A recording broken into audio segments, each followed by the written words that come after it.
ગાંધીનગર અડાલજ ખાતે આવેલા શ્રી જગન્નાથ મંદિરની રથયાત્રાની તૈયારી પૂરજોશમાં શરૂ. ગાંધીનગર અડાલજ ખાતે આવેલા શનિ મંદિર નજીક Shri Jagannath cultural academy and research centre JCERC આવેલું છે. આ સંસ્થાની સ્થાપના ઓડિશા અને ગુજરાત વચ્ચે સાંસ્કૃતિક સેતુનું નિર્માણ કરવા માટે કરવામાં આવી હતી. JCERC પરિસરમાં આવેલું શ્રી જગન્નાથ મંદિર શ્રી ક્ષેત્ર પુરીના શ્રી જગન્નાથ મંદિરના આદર્શ પર નિર્માણ પામેલું છે અને અહીં પુરી મંદિરની પરંપરા અનુસાર તમામ ધાર્મિક વિધિઓનું પાલન કરવામાં આવે છે. આ મંદિર ભગવાન જગન્નાથના સર્વધર્મ સમભાવ, સર્વજાતિ સમાનતા અને વૈશ્વિક ભાઈચારાના સંદેશને પ્રસારિત કરે છે.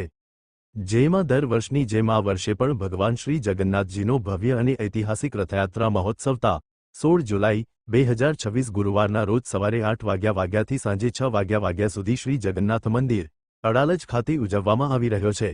ત્યારે રથયાત્રા મહોત્સવની શરૂઆત સ્નાન પૂર્ણિમા 29 જૂન 2026મી થઈ ચૂકી છે અને તે નીલાદ્રી વિજય 24 જુલાઈ 2026 સુધી વિવિધ ધાર્મિક વિધિઓ સાથે ઉજવાશે.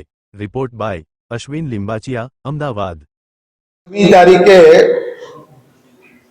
જગન્નાથ મંદિર અડાલજ તરફથી રથયાત્રાનું આયોજન કરવામાં આવ્યું છે.